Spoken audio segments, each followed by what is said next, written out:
এই খারাপ আবহাওয়ার মধ্যে দাঁড়িয়েও আপনারা বিপুল সংখ্যা এখানে জমায়েত হয়েছে। আমরা এখানে সমবেত হয়েছি বামপন্থী দলগুলোর তরফ থেকে পরিষ্কার করে ইলেকশন কমিশন এবং আমাদের দেশে ইলেকশন কমিশনের যিনি প্রতিনিধি এখানে সিও এবং তার দপ্তরে স্পষ্ট করে কথা বলতে চায়। আর সেটার সঙ্গে পাশাপাশি আমাদের দেশের মানুষ, রাজ্যের মানুষ, তাদের কাছেও স্পষ্ট করে বামপন্থীদের যে ধারণা, যে ভাবনা, যে চিন্তা, যে আশঙ্কা এবং যে দায় এবং দায়িত্ব, সেটাকে স্পষ্ট করে রাখতে চায়। প্রথমত আমাদের দেশ স্বাধীনতার আগে থেকে যারা স্বাধীনতার লড়াই হয়েছিলেন এবং এই বাংলার বুকে, এই কলকাতার বুকে যারা প্রথম সারিতে ছিলেন, এই পাশে রাইটার বিল্ডিং সরকারি অফিস, সরকারি বিশেষ বিনয় বাদল দিনেশ এসে অভিন্ন যুদ্ধ করেছিলেন। সাম্রাজ্যবাদী ব্রিটিশের শাসন থেকে দেশকে যেমন মুক্ত করার, সেরকম দেশের মানুষের অধিকার, স্বাধিকার, দেশের সার্বভৌমত্ব প্রতিষ্ঠার জন্য। আর দেশের সার্বভৌমত্ব সংবিধান অনুসারে আমাদের দেশের জনগণের উপরে কোন সম্রাট, কোন সম্রাজ্ঞী না। আর সংসদীয় গণতন্ত্রের জন্য এই সার্বভৌমত্বকে ব্যবহার করে, প্রতিনিধিত্ব করে। এখানে দাঁড়িয়ে এই সংসদ কিভাবে তৈরি হবে, বিধানসভা কিভাবে তৈরি হবে, তার জন্য সংসদীয় আইন করে দিয়েছে, জনপ্রতিনিধিত্বমূলক আইন। এই পিপলস রিপ্রেজেন্টেটিভ অ্যাক্ট অনুযায়ী কাজ করার দায়িত্ব, সুষ্ঠু, অবাধ, নিরপেক্ষ নির্বাচন করার দায়িত্ব হচ্ছে নির্বাচন কমিশন। কোন দায়িত্ব এটাই কিভাবে করছেন আপনারা জানেন।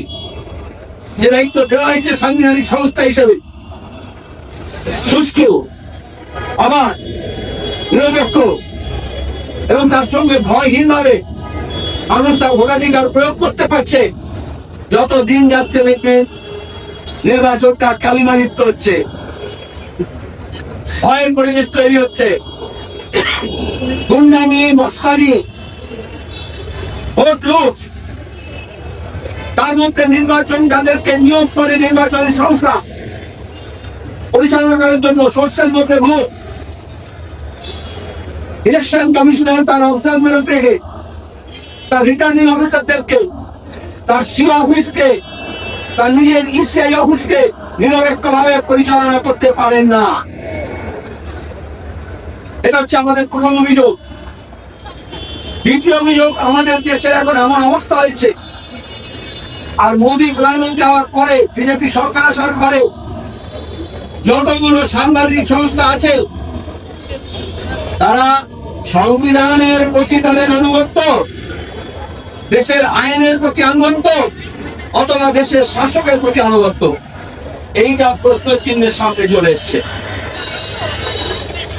ইলেকশন কমিশনকে যেভাবে নির্বাচিত করা হলো, আইন এই জন্য নিরপেক্ষ যাতে ইলেকশন কমিশন হয়, চিফ ইলেকশন কমিশনার, তার জন্য কিছু ব্যবস্থা করা হয়েছিল। কারণ গণতান্ত্রিক প্রক্রিয়া যারা পরিচালনা করবে তাকে সন্দেহের মধ্যে থাকতে হবে। মোদী সরকার যেভাবে একেবারে হাতে গোনা ব্যুরোক্র্যাটদের মধ্য থেকে প্রসঙ্গদেরকে বসিয়েছেন, তাতে প্রথম থেকেই নির্বাচন কমিশনারের প্রতি, ওই পদের প্রতি, ওই চেয়ারের প্রতি, ওই সংস্থার প্রতি দেশের মানুষের সন্দেহ ঘনীভূত হয়েছে।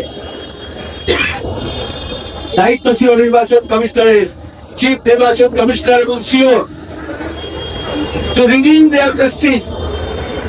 ওদের নিরপেক্ষতা, ওদের সম্মান, ওদের মর্যাদা সংবিধান যা দিয়েছে সেটাকে রক্ষা করার দায়িত্ব ছিল, পারেননি।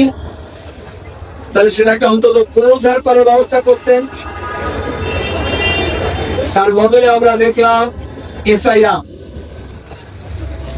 বিহার আমরা দেখলাম তাতে আরো বেশি মানুষের মনে সন্দেহ ঘনীভূত হলো। বিতর্কটা শুধু মানুষের মধ্যে নয়, সুপ্রিম কোর্ট পর্যন্ত করালো। বিহারে যখন এসআইআর হচ্ছে, সুপ্রিম কোর্ট প্রত্যেক পদক্ষেপে ইলেকশন কমিশনকে নাক কান ধরে বোঝাবার চেষ্টা করেছে তার চেয়ে সহজ এবং সরল পথ। তুমি ওদিকে নাগপুরের পরে কেন চলে যাচ্ছ? তুমি ওদিকে পিএম অফিসে কেন চলে যাচ্ছ? তোমার হোম মিনিস্ট্রির পদে চলে যাচ্ছ কেন?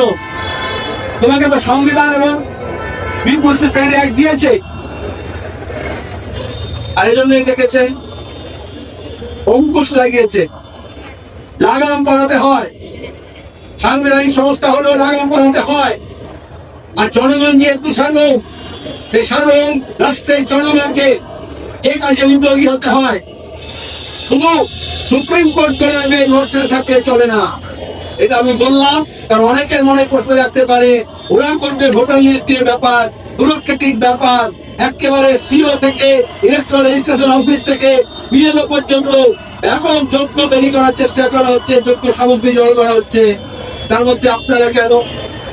আমরা এখানে এই জন্যই বামপন্থীরা মনে করি শাসক দল, শাসক শ্রেণী তাদের প্রত্যেকটা পদক্ষেপ কতটা জনবিরোধী, কতটা মানুষের স্বার্থের বিরুদ্ধে, আজকে দাঁড়িয়ে কতটা সংবিধান বিরোধী, কতটা আইন বিরোধী, সে ব্যাপারে তীক্ষ্ণ নজর রাখা এবং সেটাকে শুধু বামপন্থী কর্মী নয় সাধারণ মানুষের মধ্যে নিয়ে আসা। এই কাজটা মিডিয়াও করতে পারে, কিন্তু আমরা দেখেছি প্রশান্ত বিপ্লবের একটা অংশ যেরকম শাসক দল মুষ্টিমেয় কয়েকজনের জন্য কাজ করছে আর যেভাবে গোটা সংস্থাগুলোকে কুক্ষিগত করছে, তাহলে এই সরকারের পেছনে যে বৃহৎ পুঁজি আছে তারা মিডিয়ারও বৃহৎ অংশকে কুক্ষিগত করে নিয়েছে। সেখানে জনগণের স্বার্থ থেকে শাসকের স্বার্থ, শাসক শ্রেণীর স্বার্থ অনেক বেশি গুরুত্বপূর্ণ হয়ে যায়। আর যত বেশি নির্বাচন ভোট এগিয়ে আসে তত বেশি ওই নর্দমার মধ্যে আমরা দেখি বড় বড় মিডিয়া হাউসের একটা অংশ ঢুকে যায়, মুজদমার, যে ওখানে কিছু শিকার পাওয়া যায়, কিছু সাশ্রয় হয়, কিছু রসদ জোগাড় হয়। এজন্য আমাদের আরো সজাগ এবং সতর্ক থাকতে হয়, শুধু নয় রাস্তায় নামতে হয়। এখানে সিওর কাছে আমাদের মেমোরিয়াল নিয়ে বা বিমানটার নেতৃত্বে প্রতিনিধিগুলো তারা গিয়েছে, তারা এসে বলবেন গতকাল দেখেছেন registered political party, recognise political party, শিক্ষিত রাজনৈতিক দলগুলো থেকে বৈঠক দেখা হয়েছিল। আমাদের যারা প্রতিনিধি গিয়েছিল এই কথাগুলো সেখানেও বলেছে।